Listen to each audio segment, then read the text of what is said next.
I want to say thank you to everybody who showed up to the live stream today. Man, it was a good time. And look, if you're brand new to it, if you've never been to one, usually around the market close, we go live for about 2 hours or so. And it's a great place to discuss what's going on with AMC stock. If you've got any questions out there, and maybe you haven't invested in AMC stock yet, but you know, if you were able to answer some of these questions, you'd be willing to buy a couple shares. It's a great place to get all of these things answered, and really it's a great community and we have a lot of fun. Now, one of the questions we talked about today was market orders versus limit orders. Which one is right for you during the short squeeze?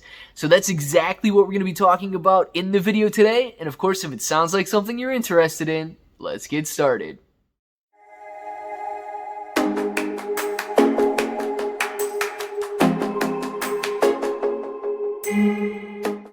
What's up, everybody? I'm Clay. I'm here to make 2021 the best year ever. If you haven't clicked that subscribe button yet, make sure to subscribe to the channel. Join us, become a bro. We are here every single day and we're growing our portfolios together. So market orders versus limit orders. Which one is going to be right for you during the AMC Stock Short Squeeze? Well, look, in a perfect world, we would see some volume drive the price of AMC stock up and trigger a margin call for the hedge funds. And then once that margin call is triggered, volume goes to near zero, right? What does this mean? If volume is near zero, that means that nobody is willing to sell their shares. And therefore, as the hedge funds offer higher and higher prices, no orders are going filled because none of the holders of AMC stock are allowing their shares to be sold. That's a perfect world, right? That draws out the short squeeze over days, weeks, potentially months. It makes it so we don't have to worry. There's no quick decisions that need to be made. We don't have to worry that the hedge funds have been able to cover their positions, and that's not going to be the case, okay? It's almost certain that when the short squeeze takes place and AMC pops, whether it pops to 100, 1,000, or whatever price you're thinking of, AMC is going to pop, and I don't want to say panic's going to set in, but it's game time. So be prepared. So this should be something that you consider much before the short squeeze happens. Don't wait until the short squeeze takes place to consider market orders or limit orders. Which one's right for you? Do you have price targets in mind? What do you do if the price drops? It will be volatile, okay? And don't use the circuit breaker halts as a time to think about what you're going to be doing with your position. Have your plan marked out ahead of time. So if you're deciding whether or not you want to use a market order or a limit order, let's first understand a little bit about market and limit orders. When you place a market order, you're essentially saying, I want to buy AMC stock now, or I want to sell AMC stock now. It's not at a set price, it's at the market price. So when your order gets filled, it's going to get filled at the next available price. Okay, simple as that. When you set a limit order, you're saying, this is the price that I want to buy AMC stock at. Or if you're selling, this is the price that I want to sell AMC stock at. You have more control over the sale price and over the actual execution of that price. You know, this is the price that I buy, this is the price that I sell. Whereas market, you're saying, I want to buy. Now, on a normal day, if you're using a limit order that is very close to the market price, there's not much of a difference and there's not much to worry about in that aspect, right? If it gets filled in the market, okay. If it gets filled hitting your limit, which is very tight to the market price, okay. Now, when volatility kicks in during the short squeeze, this is where it's going to be crucial that you understand what market orders are, what limit orders are, and which one is going to be best for you. Because volatility means that the price is experiencing wild swings. In normal volatility, we could be talking about a couple percent. During the short squeeze, we could literally be talking hundreds of percent at a time. If we go to prices such as $1,000 or some people are saying $10,000, $100,000, there's a lot of drastic price predictions out there. And know that volatility is going to be crucial. If you set some sort of a trailing stop, expect it to be triggered very quickly. The volatility is real, so this is why you need to consider market versus limit. Now, I can't tell you which one to use, but I can give you the pros and cons of each one during the short squeeze and allow you to decide for yourself which one's going to be best for you. So if you were to use a market order, the pros and cons of this one. The pros and cons, or the pros would be during the market order, you are very, very, very likely to have your order filled, right? Knowing that it's at a market price, your order, I can't say anything for certain, right? But your market order will be filled. But the con is you don't exactly know what price it's going to be filled at. Now, like I said, on a normal day, this wouldn't matter too much. You might be talking about a couple of cents in either direction. On a very volatile day during the squeeze, you put that market order in. Let's just use $1,000 as an example. If we're experiencing very volatile trading at that $1,000 level and you put your market order in, you could see it filled at $900. You could see it filled at $800. You could see it filled at $1,100 or at $1,200. Okay?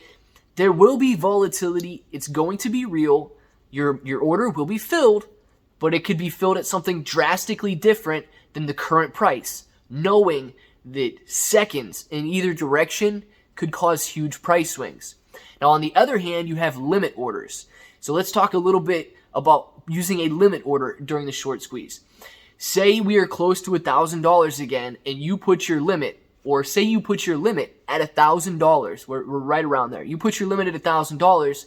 You should expect your position to be filled at or above that $1,000 mark. Now, here's the problem. If you put the limit at $1,000, but we're not trading, maybe we're at $990, right? Maybe we're at $900, and you go ahead and put your limit on at $1,000. The volatility is going to be so great during the short squeeze, assuming volume is very high, right? If nobody's trading, things are going to be a different story. But we don't live in a perfect world, and we need to have our game plans in place so that we know how to act during the short squeeze and we don't panic. So using these $1,000 numbers as an example, if it's trading at $900 and you put your limit on at $1,000 per share, that's your sell limit. You're happy with that. If it gets triggered, it will be triggered at or above $1,000. Excellent. You made the price that you wanted. The con is we're going to see such price volatility that we may never reach $1,000. We might have gone from $400 to $900 in a matter of 5 minutes and then back down to $600. Okay? Those are the pros and cons. Summarize. Pros and cons of using a market order. Pro, your order is going to be filled. It's going to be filled quickly, and the con is you don't know exactly what price it's going to be filled at. It could be drastically higher or lower than the current market price when you place that order because the volatility is real. Pros and cons of using that limit order. The pros would be that if it triggers, you will be triggered at or above your sell price. If it doesn't trigger, then you're just going to be sitting there holding those shares, and that would be the con of using a limit order. So guys, I hope this kind of sheds a little bit of light on the pros and cons of market orders and limit orders, and that it helps you decide which one is going to be best for you. Because I can't tell you which one's best for you. I can't tell you which order that you should be using during it, but you need to be confident in yourself as a trader. If you're not confident in yourself as a trader yet, what do? Ask questions, grow. The more you know, the more confident you're going to be in yourself as a trader. And look, if you want a little confidence boost, nobody does this perfectly. Nobody times peaks perfectly. Nobody times valleys perfectly. Nobody can make as much money as was left on the table. And there will be people who, that FOMO kicks in or whatever. You have to let that stuff go. Trading, there's a lot of psychology in trading. You cannot get down on yourself. If you survive to trade another day, you're doing something right. So just know that nobody times anything absolutely perfectly every single time. You can get lucky, yes, but you don't have to do it perfect. And there's still so much money guys, at the end of the day, I think you can agree with me. If you place a market order, or if you place a limit order and it triggers, we're talking $900 and you get triggered at $1,100 or $800, we're going to be happy, right? If you place that limit order and it blows past that limit and you still made $1 million on your portfolio, but you could have had 1.7 million, you're still going to be happy at the end of the day. This squeeze is going to be so epic. This squeeze, when it happens, is going to be so beautiful that it's going to be talked about for so long. And all of us, unless you hold it all the way back down, all of us are going to be in a much better position. So guys, I want to know if you got any questions, make sure to leave them down in the comments below. I will try my best to answer those questions. Check out the live stream if you want to check it out live and get some of your questions answered there.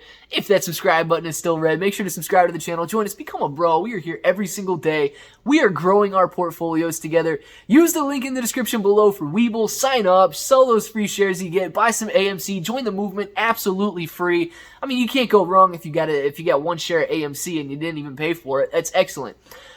Twitter, follow me on Twitter. There's a link in the description below. ClayBro883 if you don't like clicking on links.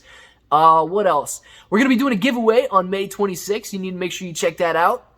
And anything, I think we're good, guys. So I think you know by now. Until the next time, I hope that each and every one of you have an awesome day.